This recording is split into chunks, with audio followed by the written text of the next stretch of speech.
Antes de adentrarnos en la oscuridad, asegúrate de no estar solo. Suscríbete y activa la campana, porque hay historias que es mejor no escuchar sin compañía. En 1952, en las Cascadas del Norte, un criador de ovejas y su familia lucharon contra un enemigo letal que llegaba tras el anochecer, masacrando el ganado y aterrorizando a la familia durante años. Este es un caso extraño y extremadamente inquietante que me envió alguien llamado Saint Barrington, titulado El trauma infantil de mi tío abuelo. Mi tío abuelo Teddy murió cuando yo tenía 17 años.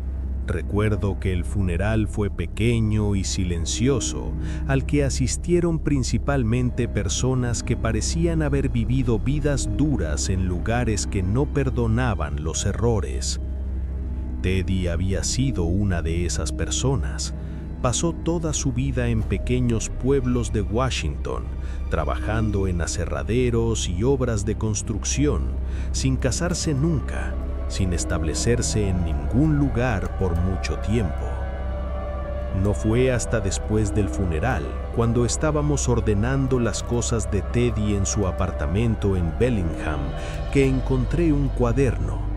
Estaba escondido en el fondo de su armario, envuelto en una bolsa de plástico dentro de una caja de zapatos.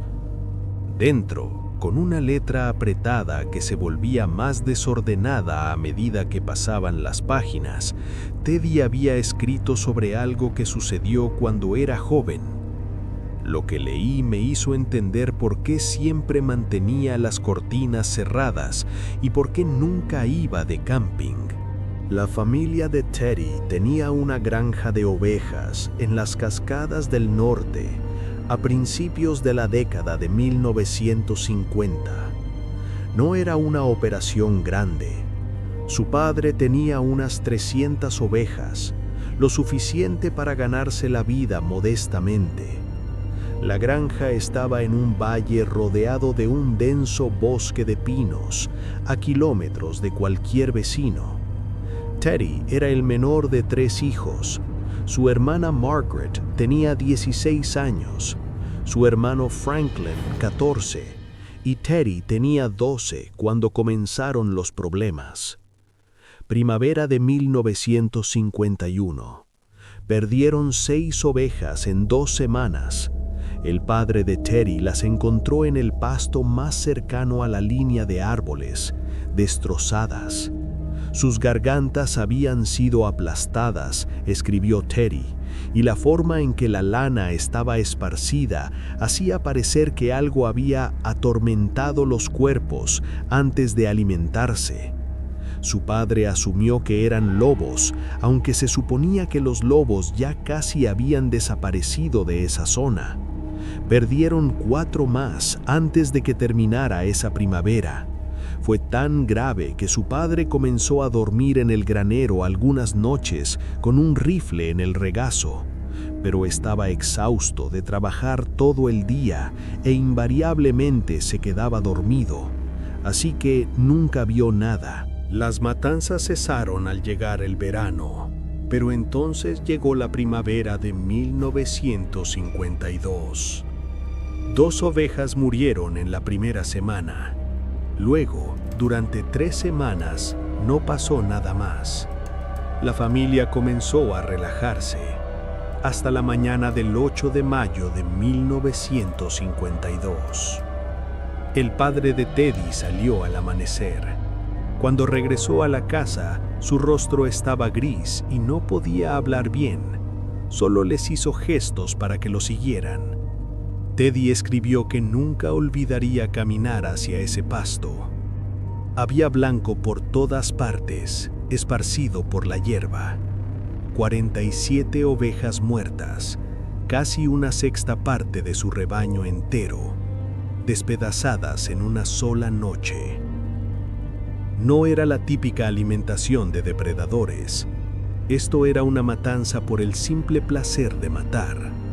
Los cuerpos no solo estaban muertos, estaban destruidos, algunos casi partidos por la mitad. El suelo estaba revuelto, con grandes surcos donde algo había corrido y girado. Y las huellas estaban por todas partes, demasiado grandes para ser de perros, entrecruzando el pasto en patrones que sugerían planificación y coordinación. El olor golpeó a Teddy. Sangre, carne desgarrada y un olor almizclado y erróneo que le revolvió el estómago.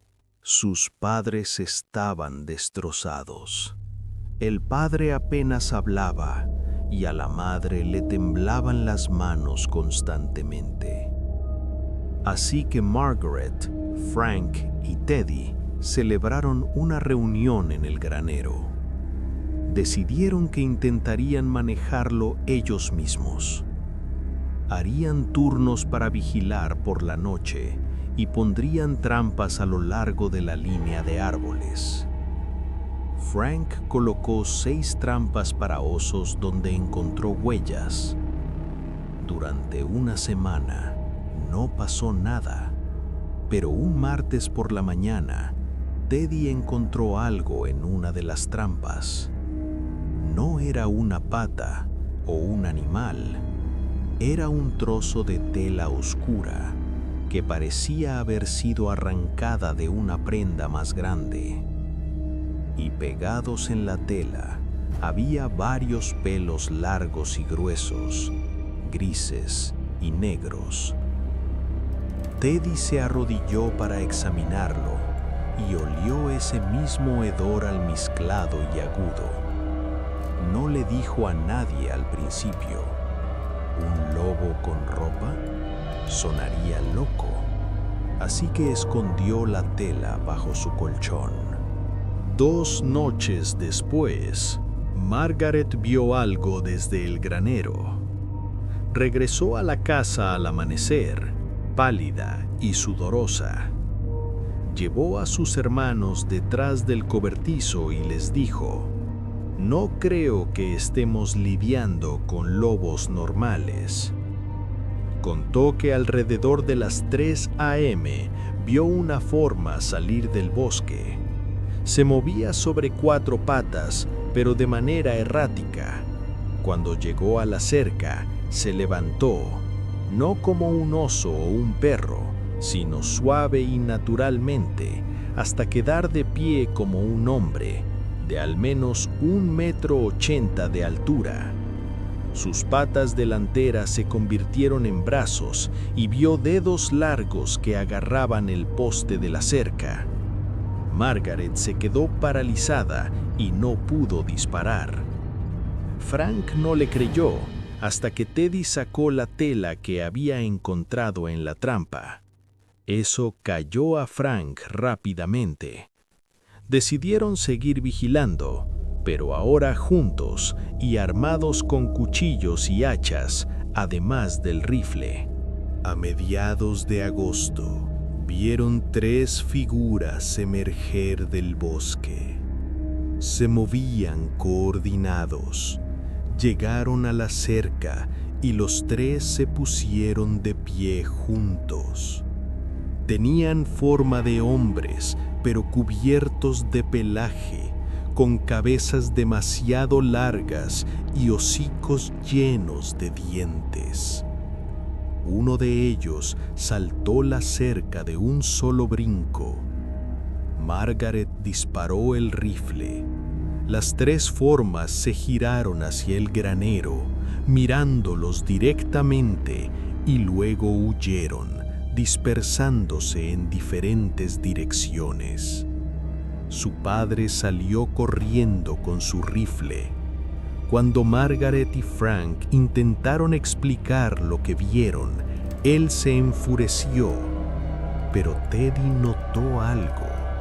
Por un momento, la ira de su padre desapareció y se mostró el miedo y el reconocimiento. Sabía algo. Al día siguiente, el padre anunció que construirían una cerca mejor, de 2,5 metros de altura, con alambre de púas. Trabajaron hasta que sus manos quedaron en carne viva. La primavera de 1953 llegó y algo cambió. Los animales no morían en grandes cantidades, pero las criaturas empezaron a aparecer más cerca de la casa. Teddy encontraba huellas en el barro cerca del pozo y marcas de garras en el costado del granero, demasiado altas para cualquier animal normal. Estaban saltando la cerca de 2,5 metros como si no existiera. Estaban jugando con ellos. Frank encontró huellas que rodeaban la casa, deteniéndose en cada ventana. Sabían que tenían que actuar. Decidieron matar a uno para probar a su padre lo que estaba pasando. Prepararon una emboscada en un afloramiento rocoso cerca del pasto noroeste. Frank llevaba el hacha, Margaret el rifle y Teddy un cuchillo de caza. Esperaron en la oscuridad hasta las 2 de la mañana, cuando las ovejas comenzaron a agruparse. 3 formas emergieron de la oscuridad. Se pusieron de pie junto a la cerca. Teddy vio sus ojos pálidos reflejando la luz de las estrellas.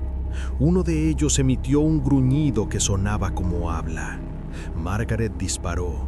Uno cayó, pero se levantó al instante. Entonces los 3 corrieron, no hacia las ovejas, sino directamente hacia el afloramiento donde estaban los niños. ¡Corran!, gritó Frank. Se deslizaron por la pendiente hacia el bosque. Detrás de ellos escucharon algo pesado aplastando la maleza, acercándose. Eran cazados. Algo aulló en la oscuridad y fue respondido por otro aullido desde una dirección diferente. Estaban tratando de cortarles el paso. Se escondieron en un claro desconocido, agazapados detrás de un tronco caído. Entonces Teddy escuchó pasos de 2 piernas.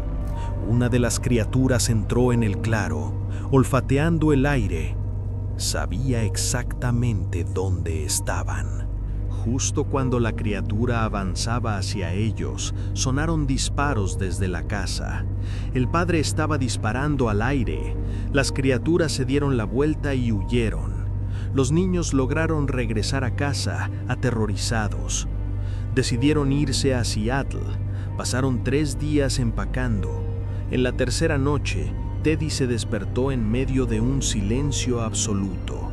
Abrió los ojos y supo que había algo en la habitación. Estaba de pie entre las 2 camas, una sombra alta con ese olor almizclado y podrido.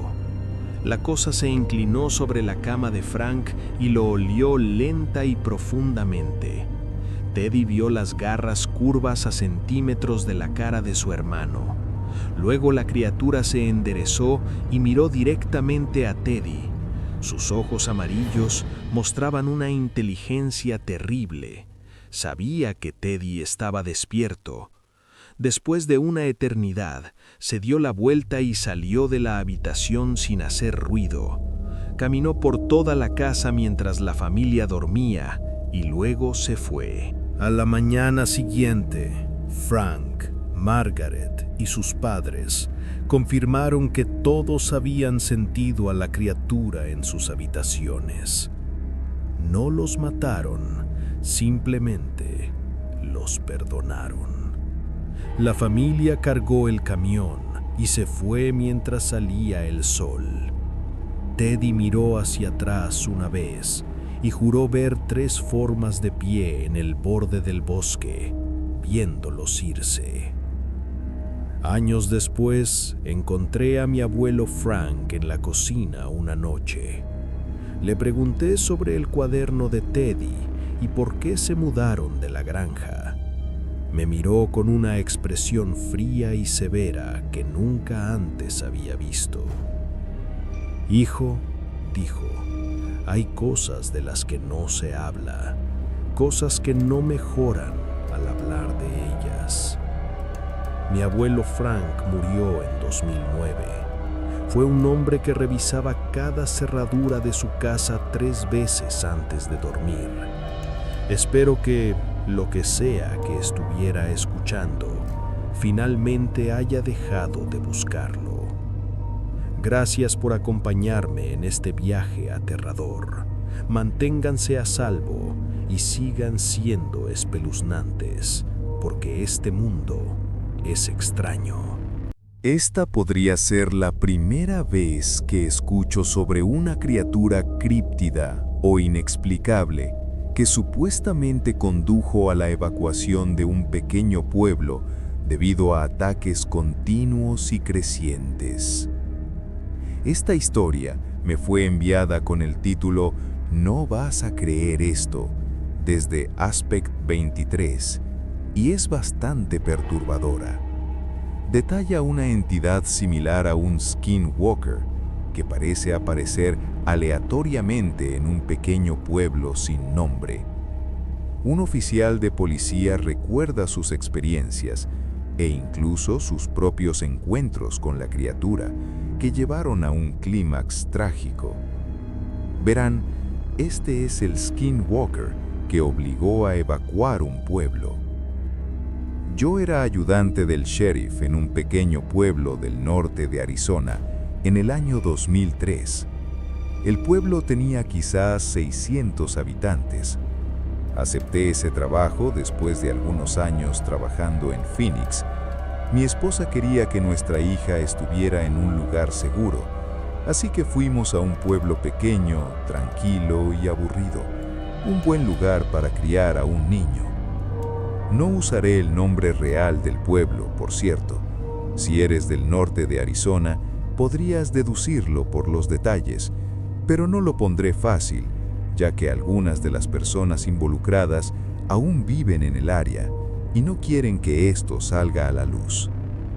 Dejé las fuerzas del orden en 2004 y he guardado silencio sobre esto durante 20 años.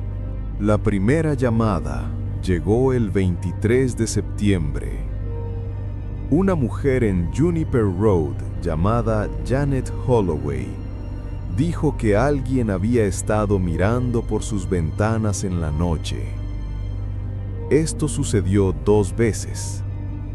Vio una cara en la ventana de la cocina alrededor de las 9 p.m.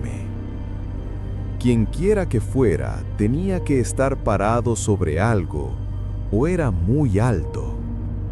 No podía distinguir los rasgos, pero las proporciones parecían incorrectas, según ella. Fui allí, eché un vistazo y encontré algunas marcas de arrastre debajo de la ventana, pero nada claro. El suelo era duro y rocoso. Mido 1,85 metros y tuve que ponerme de puntillas para ver bien por esa ventana. Le dije que dejara las luces encendidas y llamara si volvía a suceder. Llegaron 2 llamadas más esa misma semana. Un tal señor Rodríguez vio a alguien fuera de la ventana de su dormitorio a las 2 a.m. Dijo que se movían raro, pensó que tal vez estaban drogados. Su perro ladró toda la noche.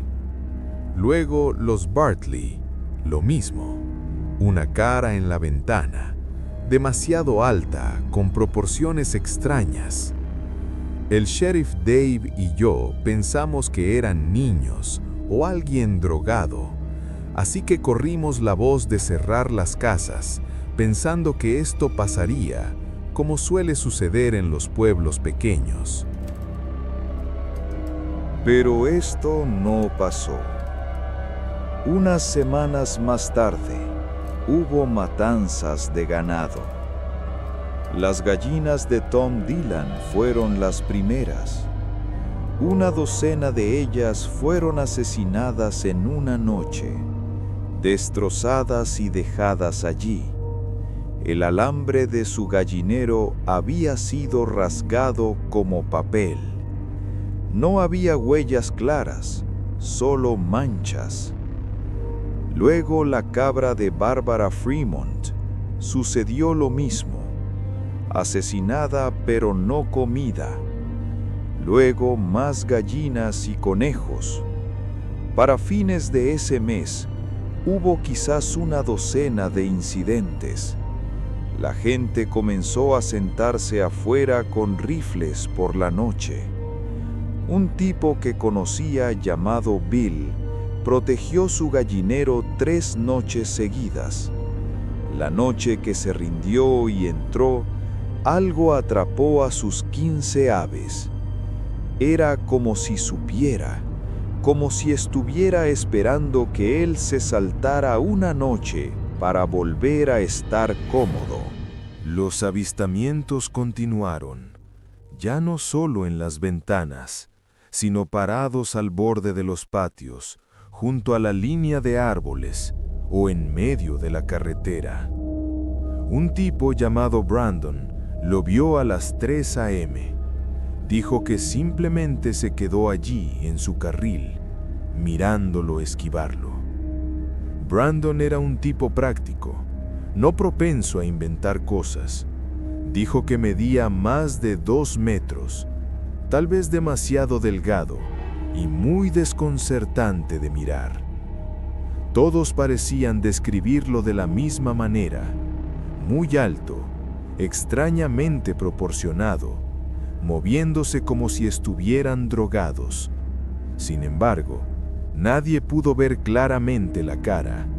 Siempre estaba demasiado oscuro, o demasiado lejos, o ellos estaban demasiado asustados para mirar.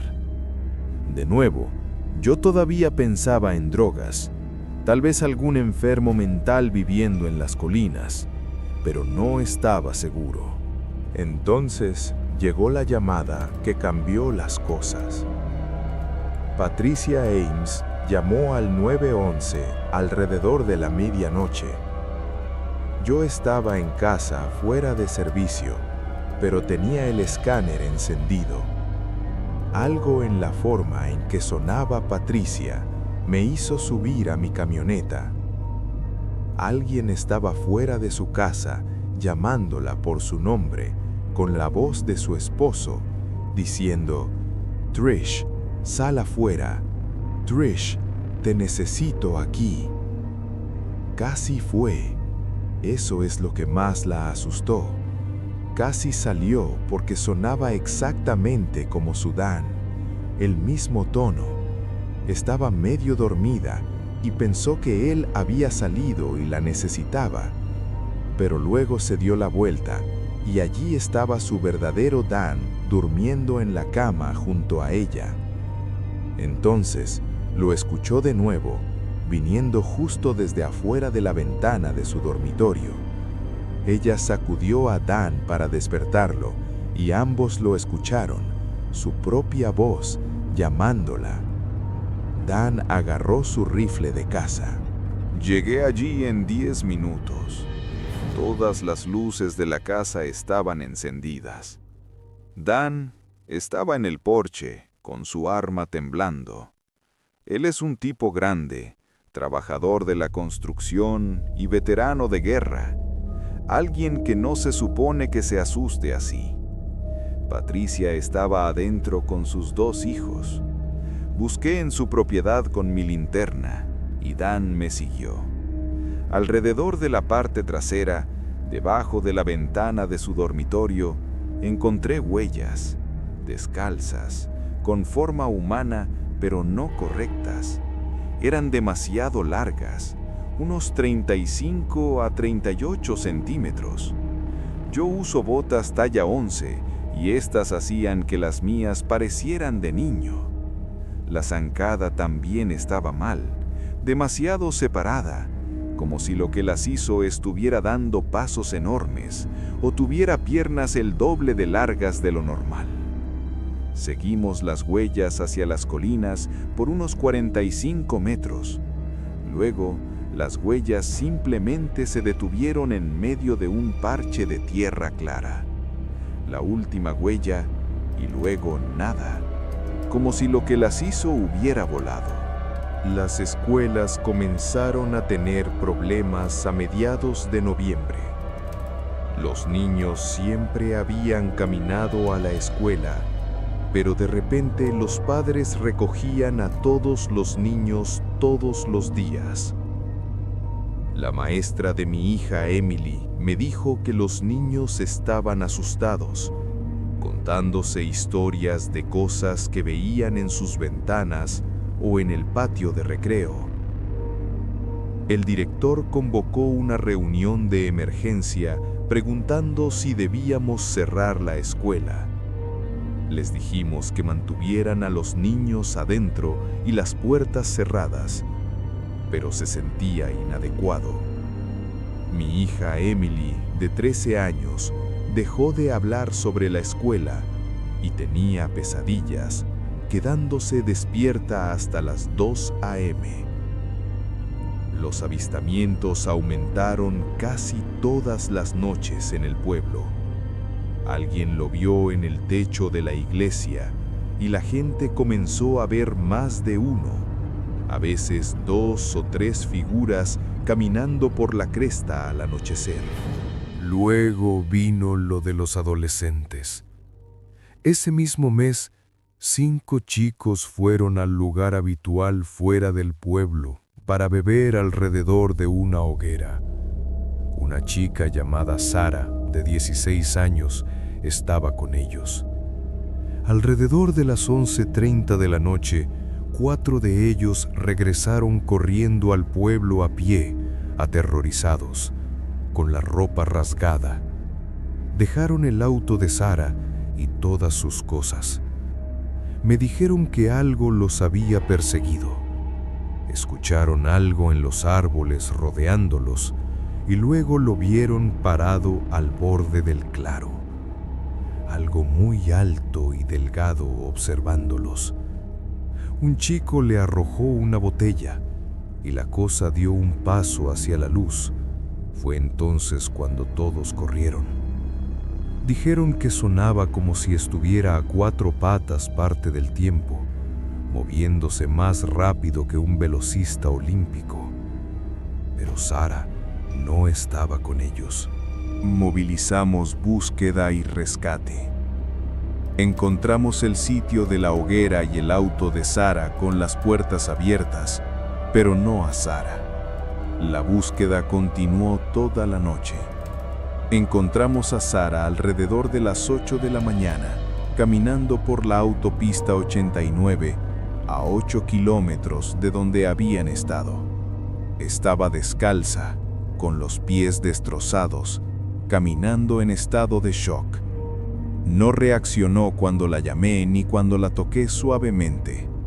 En la clínica, no hablaba ni reaccionaba, ni siquiera ante sus padres. Físicamente estaba bien, excepto por sus pies, pero mentalmente estaba en un estado disociativo. Nunca nos dijo qué vio. Años después, escuché que Sara se mudó y vive una vida normal, pero nunca habla de esa noche. Eso me afectó profundamente, porque mi hija tenía casi la misma edad. Emily comenzó a tener pesadillas reales y me pedía llorando que no saliera a los turnos nocturnos. Para Acción de Gracias, el pueblo se sentía como un lugar diferente. La gente no salía después del anochecer. Las reuniones del pueblo eran un caos de pánico, exigiendo respuestas que no teníamos. Un hombre sugirió quemar las colinas, otro llamar a la Guardia Nacional. Las familias navajo del pueblo dejaron de hablar del tema. Algunos se mudaron. Finalmente, un hombre llamado Thomas me advirtió: mantén a tu familia adentro por la noche. No le hables si lo ves. Es muy viejo y muy enojado y sabe que tienes miedo. Mi esposa Carol quería irse, pero yo sentía que no podía abandonar mi trabajo ni al pueblo. Para diciembre, muchas personas se habían mudado y el pueblo parecía fantasma al anochecer. Entonces comenzaron los allanamientos mientras la gente estaba en casa. Una mujer encontró su puerta trasera abierta y comida en el mostrador, como si alguien hubiera entrado, comido y movido cosas sin robar nada. Encontré huellas de barro en su cocina. Hubo 3 allanamientos más esa semana, con el mismo patrón. Puertas abiertas, cosas movidas, nada robado, huellas de barro. Luego le pasó a Edward, un anciano de 75 años. Llamó diciendo que alguien estaba en su casa. Cuando llegamos, encontramos la puerta abierta y huellas de barro por todas partes, incluso subiendo las escaleras, pero a nadie. Edward se atrincheró en su habitación con un bate de béisbol, aterrorizado, diciendo que lo había escuchado respirar fuera de su puerta. Edward se fue esa misma noche. Tuvimos que traer a la policía estatal nuevamente. Incluso trajeron perros, pero los perros se negaban a rastrear las huellas, sentándose y gimiendo donde terminaban los rastros. El 18 de diciembre, a las 2 a.m., fui a una alarma silenciosa en la ferretería. Estaba solo. Fue entonces cuando lo vi al final del estacionamiento. Tenía que estar a unos 25 metros, increíblemente alto. Sus proporciones eran incorrectas. Su cabeza y extremidades no coincidían con un cuerpo humano. Le grité que se identificara. No se movió. Mientras me acercaba, me fijé en su cuello. Era delgado y largo, mucho más de lo que debería ser un cuello humano. De repente, se dejó caer a 4 patas, plegándose como una silla de jardín, y salió disparado en una especie de gateo de cangrejo sobrehumano, cubriendo 100 metros en segundos. Me sentí aliviado de que no viniera hacia mí. Una semana después, entró en mi casa. Habíamos tenido una Navidad tranquila, pero tensa. Esa noche, alrededor de las 9 p.m., Emily gritó con puro terror. Corrí a su habitación. Ella señalaba la ventana temblando. «Estaba allí, papá. Me estaba mirando directamente». Salí con mi escopeta y linterna.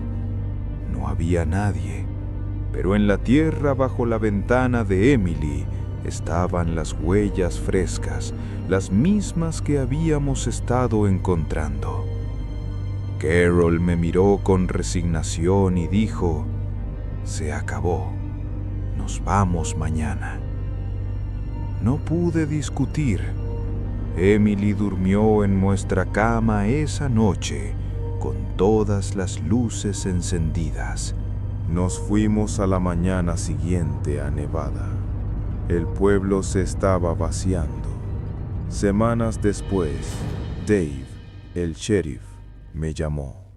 Un hombre llamado Robert había disparado a algo que intentaba entrar en su casa. Robert, un cazador veterano, vio la figura alta en su puerta trasera y disparó con su escopeta. Dijo que la cosa gritó y huyó arrastrándose como en El Exorcista. Dejó un rastro de sangre oscura, casi negra. Dave siguió el rastro de sangre profusa por 200 metros hasta que, nuevamente, se detuvo instantáneamente, como si la cosa hubiera desaparecido en el aire. Poco después, Dave y otro hombre vieron a la criatura a plena luz del día, observándolos desde la línea de los árboles. Dave y su familia se fueron 2 semanas después. 48 horas más tarde, hubo una orden de evacuación de emergencia oficial por amenazas creíbles a la seguridad pública. El pueblo murió. He buscado información a lo largo de los años, pero no he encontrado nada más. El pueblo está muerto, pero lo que lo mató sigue ahí fuera. Esa es mi historia. Puedes creerla o no, ya no me importa. Solo estoy listo para vivir una vida normal donde los hombres del saco no destruyen vidas. La vida humana es frágil. Todo lo que se necesita es una llave en inglesa con forma de skinwalker para convertir un pueblo sano en un pueblo fantasma. Solo ten cuidado de no pisar los restos de tal pueblo, o podrías llamar la atención de su único habitante restante. Gracias por sintonizar Encuentros Inexplicables. Soy su anfitrión, Darkness Prevails. Manténganse a salvo y espeluznantes. Dicen que el aislamiento en la nieve te hace ver cosas que no existen, que el frío congela tu mente. Pero las alucinaciones no dejan huellas que cambian de pezuñas de animal a manos humanas a mitad del camino, ni susurran tu nombre con la voz de tu madre muerta. El aislamiento. Todo comenzó con la tormenta. No era una nevada común. Era una pared blanca y sólida que descendió sobre las montañas rocosas con una furia bíblica, sepultando mi cabaña bajo metros de silencio helado. Había venido aquí buscando soledad para terminar mi novela, escapando del ruido de la ciudad. Pero ahora, mirando por la ventana empañada, me daba cuenta de que hay una gran diferencia entre estar solo y estar atrapado. El bosque, que días antes parecía majestuoso con sus pinos cargados de nieve, ahora se sentía como una boca abierta llena de dientes irregulares esperando cerrarse. La temperatura bajó drásticamente esa primera noche, haciendo que la madera de la cabaña gimiera y crujiera como si tuviera dolor, un sonido constante que se clavaba en mi cerebro. Encendí la chimenea, pero el calor parecía ser absorbido instantáneamente por las paredes, dejándome con un frío que no era solo físico, sino que calaba hasta los huesos, un presagio de que algo antinatural había llegado con el viento del norte. Pasé las primeras horas intentando escribir, pero mis ojos se desviaban constantemente hacia la oscuridad exterior, sintiendo esa picazón primitiva en la nuca que te avisa cuando en lugar de ser el observador, te has convertido en la presa. La anomalía. A la mañana siguiente, el mundo era un océano blanco cegador. Salí con dificultad para revisar el generador y buscar leña, y fue entonces cuando las vi. Las huellas. Al principio, parecían rastros de un alce o un ciervo grande, profundas y pesadas en la nieve fresca. Rodeaban la cabaña en un círculo perfecto, como si algo hubiera estado patrullando mi refugio mientras dormía. Pero lo que me heló la sangre no fue la presencia del animal, sino la inconsistencia de su anatomía. Seguí el rastro hacia la linde del bosque y noté algo imposible. Cada 5 o 6 metros, las huellas cambiaban. Las pezuñas hendidas se alargaban y estiraban de manera grotesca hasta parecerse inquietantemente a pies humanos, pero descalzos y con dedos demasiado largos, casi como garras. Me agaché para inspeccionarlas y el olor me golpeó antes de que pudiera tocar la nieve. Un hedor rancio a carne podrida y cobre, como sangre vieja mezclada con almizcle animal. No había sangre visible, solo ese olor nauseabundo que flotaba en el aire cristalino. Mi instinto gritó que volviera adentro, que cerrara todo con llave, porque ningún animal en la tierra camina sobre 2 patas y luego sobre 4, cambiando su estructura ósea a voluntad. Esa segunda noche, el viento aullaba con tal fuerza que parecía una voz humana gritando en agonía. Estaba sentado frente al fuego, con una escopeta vieja cargada sobre mis rodillas, cuando lo escuché. No era el viento, era una voz clara, distintiva, que provenía del otro lado de la puerta principal.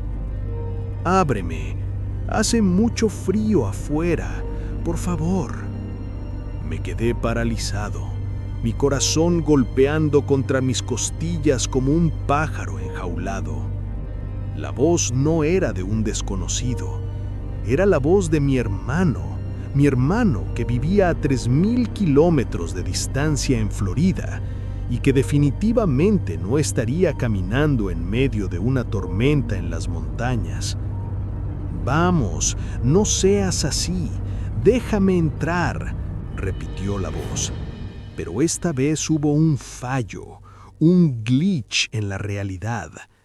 El tono cambió a mitad de la frase, volviéndose gutural y profundo, como si 2 cuerdas vocales estuvieran vibrando al mismo tiempo, una humana y otra bestial. Me acerqué a la puerta, temblando, y miré por la mirilla. No había nadie, solo la nieve arremolinándose en la oscuridad. Pero entonces la voz sonó de nuevo, esta vez justo al lado de mi oído, como si estuviera dentro de la habitación conmigo. «Sé que estás ahí». Al tercer día, la tormenta amainó brevemente, permitiendo una visibilidad engañosa. Desde la ventana de la cocina vi a un ciervo parado en el borde del claro, a unos 50 metros de la casa.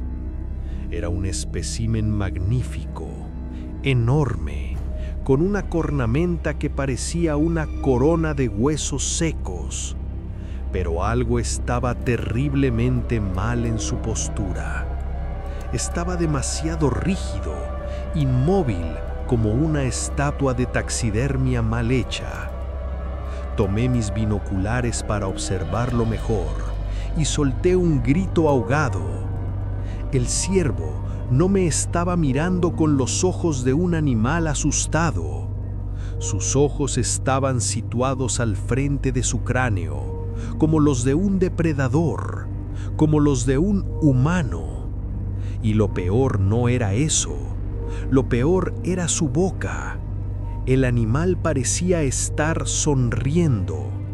una sonrisa demasiado amplia que estiraba la piel de su hocico hasta rasgarla, revelando dientes que no eran planos para masticar hierba, sino afilados y amarillentos. De repente, el animal se levantó sobre sus patas traseras. No se irguió para alcanzar una rama, simplemente se puso de pie como un hombre, sus articulaciones crujiendo audibles incluso a esa distancia, y comenzó a caminar hacia la cabaña con pasos torpes y pesados, manteniendo esa sonrisa horrible fija en mi ventana. Cerré todas las cortinas. Clavé tablas de madera que arranqué de los muebles sobre las ventanas de la planta baja. Me convertí en un prisionero en mi propia fortaleza. Pero el Skinwalker, esa cosa ahí fuera, no tenía prisa. Sabía que no tenía a dónde ir. Comenzó a jugar conmigo. Durante horas, golpeaba las paredes en patrones rítmicos. 3 golpes rápidos, pausa, 3 golpes lentos. Se movía por el tejado y podía escuchar el sonido de sus garras arrastrándose sobre las tejas, buscando una entrada, buscando una debilidad. A veces se quedaba en silencio total durante horas, lo cual era peor, porque mi mente comenzaba a llenar los vacíos con los peores escenarios posibles.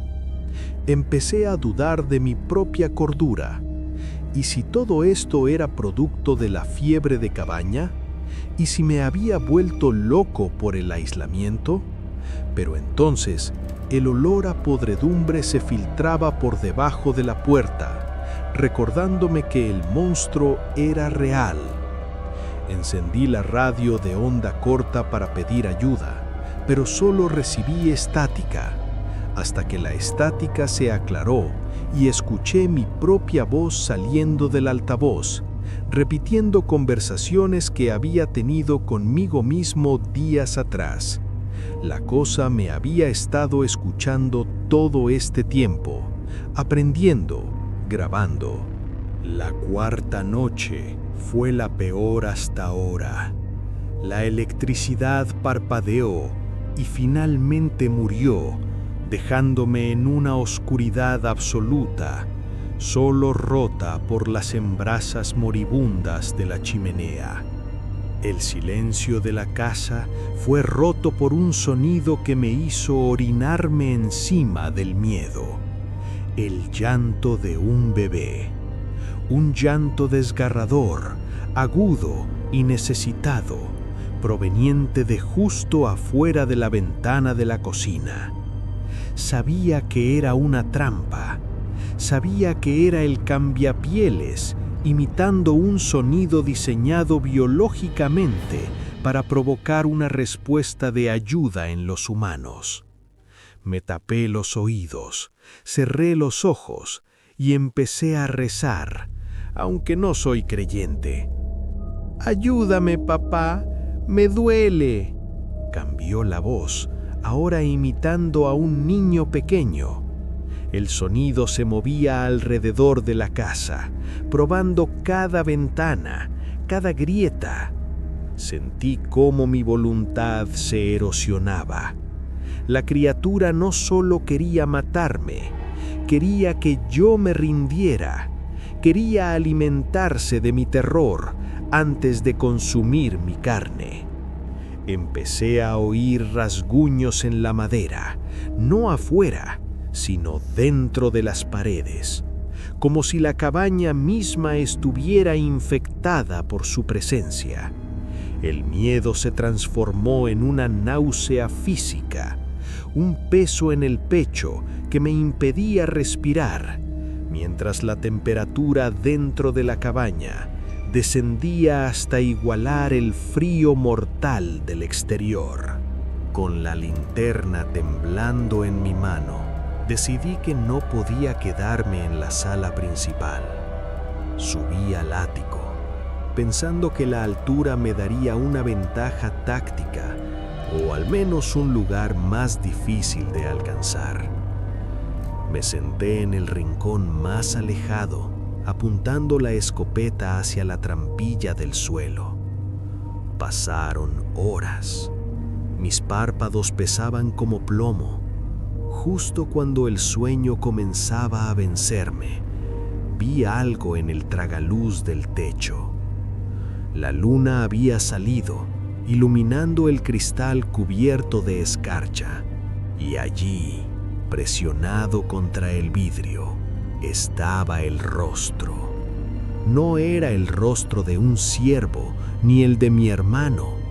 Era mi propio rostro, una copia perfecta de mis facciones, pero distorsionada, como si la piel no encajara bien sobre el cráneo de abajo. Los ojos estaban vacíos, negros y sin fondo, y la boca se movía, articulando palabras que no podía oír a través del cristal reforzado. La criatura golpeó el vidrio suavemente con un dedo índice humano, sonriendo esa sonrisa imposible. En ese momento entendí que no importaba si disparaba.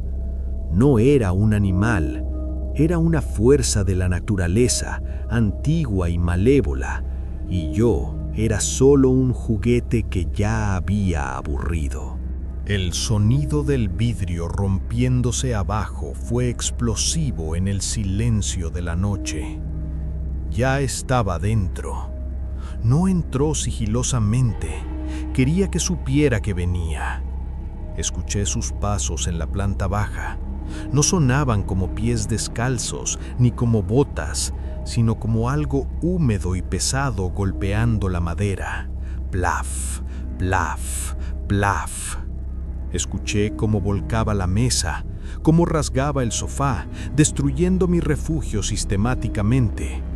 El olor a ozono y carne podrida subió por las escaleras, llenando el ático, haciéndome arcadas. Apunté la escopeta a la trampilla, mi dedo sudoroso resbalando sobre el gatillo. «¿Por qué te escondes?», susurró la voz, esta vez sin imitar a nadie. Una voz que sonaba como piedras triturándose entre sí. «Ya somos uno». La trampilla comenzó a levantarse lentamente. No disparé inmediatamente. El terror me había paralizado. Vi una mano asomarse por el borde, una mano grisácea, con dedos que tenían demasiadas articulaciones y uñas negras y curvas. Disparé. El trueno fue ensordecedor en el espacio cerrado. La mano desapareció con un chillido que no era de este mundo, una mezcla de risa y alarido de cerdo.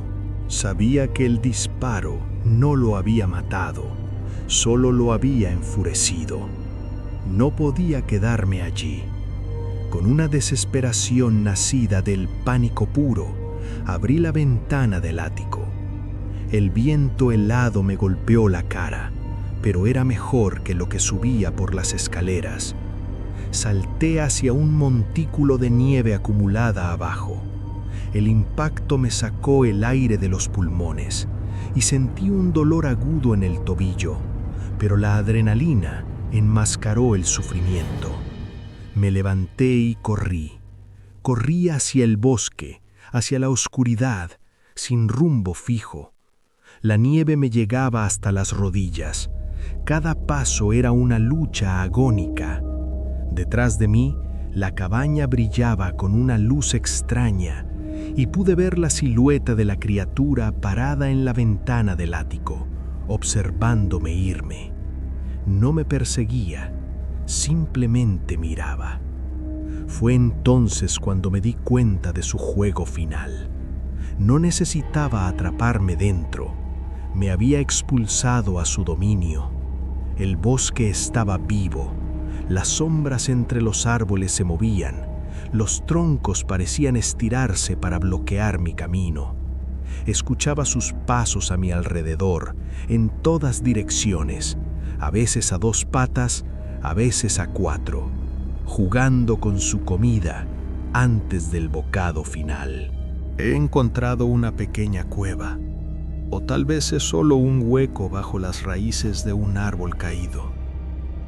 No siento mis dedos, no siento mis pies. La escopeta se me cayó hace kilómetros. Estoy grabando esto en mi grabadora de voz con la esperanza de que alguien encuentre mi cuerpo y sepa lo que pasó aquí. Pero empiezo a sentir calor. Un calor agradable y reconfortante que sé que es el síntoma final de la hipotermia antes de morir. Y lo escucho acercarse. Los pasos crujen en la nieve justo fuera de mi escondite. Veo 2 ojos amarillos brillando en la oscuridad. No tengo miedo. Ya no. De hecho, su piel parece cálida. Me dice que no dolerá. Me dice que solo quiere compartir mi piel, que hace frío y que podemos estar calientes juntos. Su voz es mi voz.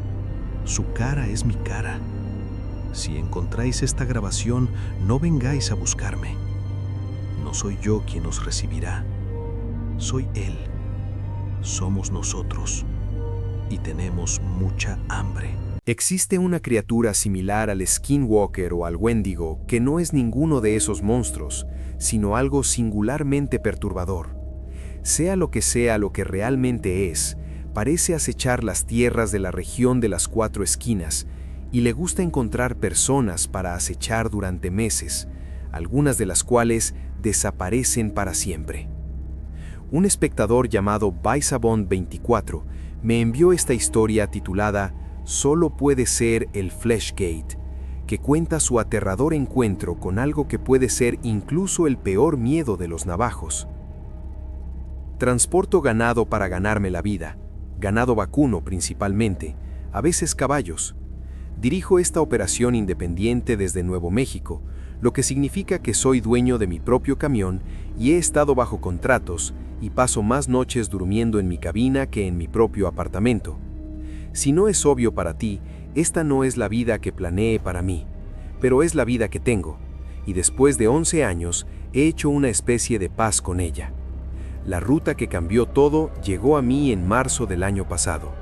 Una empresa de logística con la que había estado tratando de entrar durante 2 años tenía un contrato para transportar ganado vacuno entre ranchos y casas de subastas a través de la región de las 4 esquinas, Arizona, Nuevo México, un poco de Utah y territorio de Colorado, donde conduces durante horas sin ver otro vehículo, donde la señal de tu celular muere y no regresa, y donde la tierra se ve igual en casi todas las direcciones hasta que empiezas a sentir que no te estás moviendo en absoluto. Los viajes eran largos, pero no irracionales, y la compañía tenía la reputación de tratar a sus transportistas independientes de manera justa. A juzgar por cuánto ofrecieron pagar, esa reputación resultó ser cierta. Cuando la despachadora llamó y me ofreció la ruta, dije que sí antes de que terminara de hablar. Ella me dijo que el conductor anterior había renunciado. Así, sin más, rompió contrato, sin aviso. Se alejó de un camión que valía $90,000 y una ruta que pagaba mejor que cualquier otra cosa en esa región. Ella dijo que él se negó a explicar por qué. Dijo que no devolvería sus llamadas. Pregunté si había pasado algo, tal vez algún tipo de accidente o quizás algún drama con uno de los ranchos. Ella pensó por un momento, luego respondió con un no. No había nada de eso. Ella dijo, a veces los chicos simplemente se agotan, el aislamiento les afectaba. Sucede. No insistí en ese momento. Necesitaba el trabajo, y eso me pareció una buena explicación. El primer viaje fue un lunes. Recogí 32 cabezas de Angus de un rancho en el lado de Arizona de la reserva y las transporté hacia el suroeste a un corral de engorde a unas pocas horas de distancia. Esta era una ruta típica que había hecho 100 veces antes en otros contratos. Nada especial en ella. 8 horas de conducción interrumpidas por paradas de descanso obligatorias y una parada nocturna en un rancho al camino para dejar descansar a los animales y darles agua. Luego otras 4 horas hasta el destino. La carga se realizó sin problemas. El ganado estaba tranquilo. Revisé mis tanques de agua, revisé la ventilación, hice mi inspección, Luego salí antes del mediodía. El viaje fue muy silencioso. Escuché la radio hasta que las estaciones se desvanecieron en estática. Luego conduje en silencio durante un buen rato. La tierra allá afuera ayuda a vaciar tu cabeza. Solo ves roca roja y matorrales y un cielo tan grande que te hace sentir como si estuvieras en el fondo de algo en lugar de encima de ello. Más tarde, la parada nocturna era en un rancho a unas 40 millas de la carretera principal. Llegué alrededor de las 7, cené en mi cabina.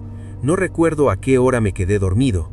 Me desperté una vez durante la noche e inmediatamente no pude saber qué me había sacado de mi sueño, así que me quedé allí en la oscuridad en silencio y escuché. El ganado estaba haciendo ruido. No eran muy ruidosos, así que no estaban en pánico, pero parecían inquietos. Me senté y miré a través del parabrisas hacia el corral. No podía ver mucho, solo las vagas formas del ganado presionadas juntas en una masa. Se habían movido al lado lejano del corral, todos empacados muy trechos contra la cerca. Podía ver la enorme masa oscura de ellos agrupados allí, de espaldas al desierto abierto, de espaldas a la oscuridad. Queriendo saber qué tramaban, observé por un rato. El sonido de ellos se calmó después de unos minutos. Ah, coyotes probablemente, me dije a mí mismo. Por la mañana me levanté con el sol y salí a revisar el rebaño. Estaban tranquilos ahora. Estaba caminando de regreso al camión cuando noté que habían quedado marcas en la tierra. Había un parche de suelo desnudo entre el corral y donde yo había estacionado. Junto a mis pies, más o menos a 3 metros de la puerta del lado del conductor, había algo más, una marca de arrastre de unos 7 pies, como si algo pesado hubiera sido arrastrado por el suelo, o como si algo se hubiera estado arrastrando sobre su vientre. Me agaché y lo miré. Los bordes eran lisos, no el tipo de marca que dejaría un animal, tampoco había patas alrededor, solo un largo surco en el polvo, ligeramente curvado. Lo que fuera que lo hizo, se había estado moviendo lentamente por lo que parecía. Terminaba a 3 pies de mi camión, justo alrededor de donde yo había estado durmiendo. La marca de arrastre en la tierra se quedó conmigo unos días, pero traté de no pensar demasiado en ella. Durante las siguientes semanas me acostumbré a la ruta. Llegué a conocer a los habituales también. Había un peón de rancho llamado Miguel. Miguel era callado, nunca decía mucho, pero noté que tenía la costumbre de observar el desierto mientras trabajaba. Una vez, al principio, le pregunté al respecto. Se encogió de hombros y dijo que era un viejo hábito. Su abuela solía decirle que no le diera la espalda al desierto abierto después de noche.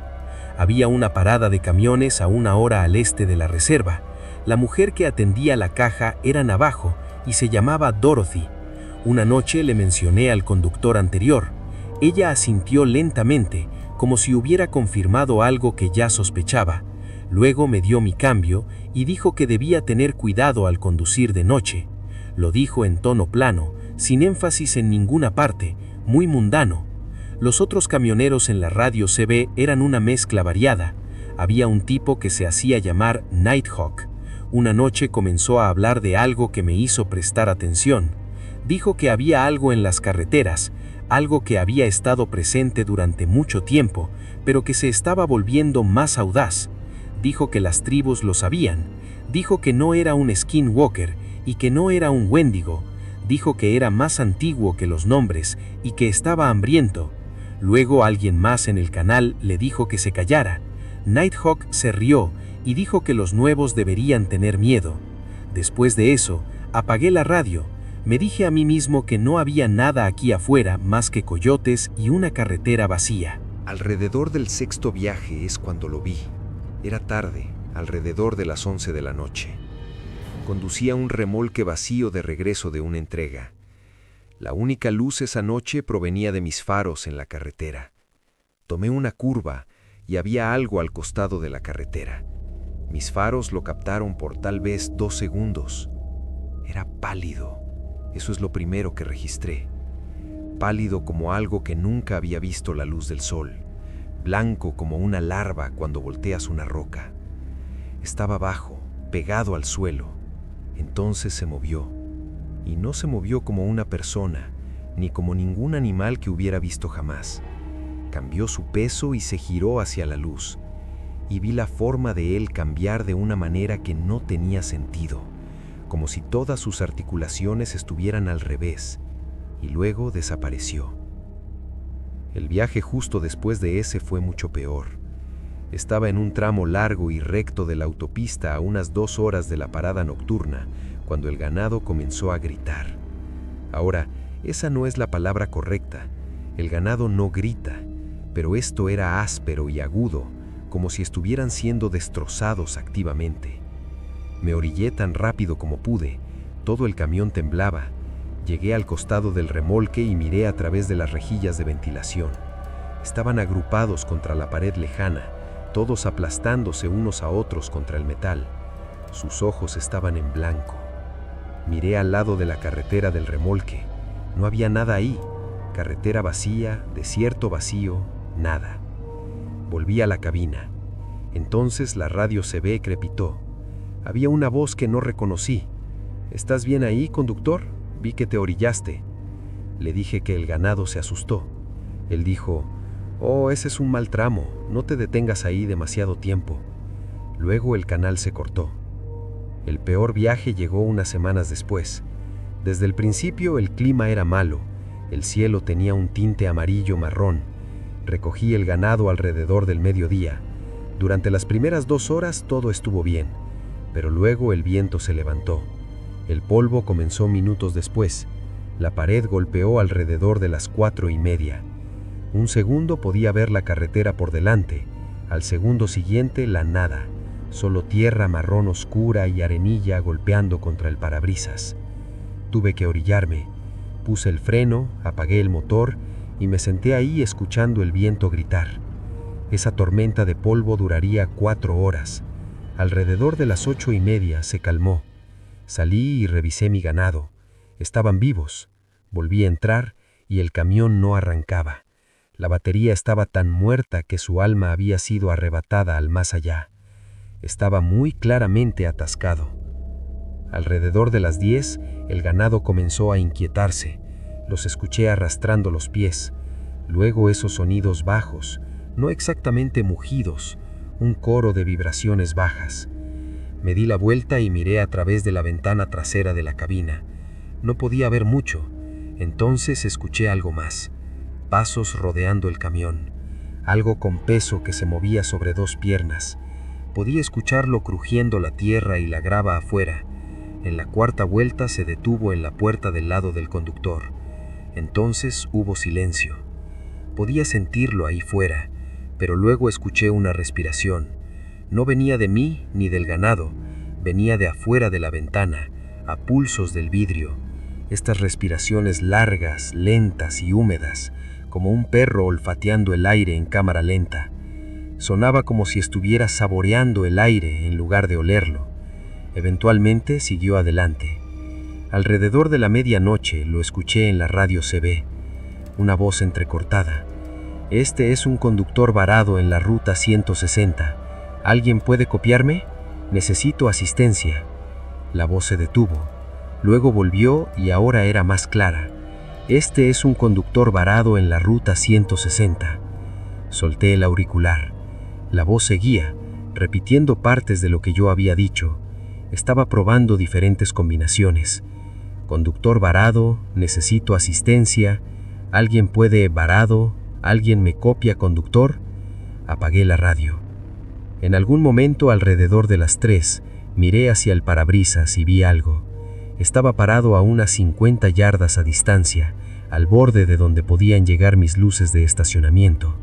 Algo taldo y delgado, parado sobre 2 piernas con una postura tan horrible que no podía ser humana. Y todas las articulaciones estaban dobladas hacia atrás, y tenía esa misma palidez blanca como de larva, y la piel parecía húmeda, brillaba. No se movía, se quedó ahí frente a mi camión, mirándome. Como seguí mirándolo, finalmente lo vi sonreír, la parte inferior de su cara prácticamente abriéndose, ensanchándose e yendo demasiado lejos, y luego se dejó caer a 4 patas en un solo movimiento fluido y se arrastró. Fue tan rápido, Mi primer pensamiento cuando vi eso fue que ningún hombre podría dejarlo atrás si se arrastraba hacia ellos. Cuando el sol finalmente salió, el camión arrancó al primer intento. Hice la entrega esa mañana. Sé que llamé a la despachadora esa tarde y le dije que había terminado. Ella preguntó si había pasado algo, y dije que no, solo que era hora de un descanso. Ella dijo que entendía. Dije gracias y colgué. Durante aproximadamente una semana, pensé que ese era el final. Me quedé en mi apartamento, dormía con las luces encendidas y la televisión todavía sonando. Pero mi dinero se acabó. Comencé a llamar buscando otro trabajo, diferentes rutas. Tomé lo que pude conseguir. Comencé a relajarme. Comencé a pensar que tal vez nunca volvería a ver algo así. Después de todo, el otro camionero, el que conocí en el restaurante, dijo que los incidentes se detuvieron una vez que cambió de ruta. Pero estaba equivocado.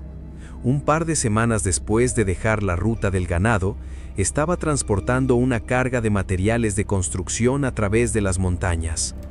Doblé una curva y mis faros captaron algo en el arcén.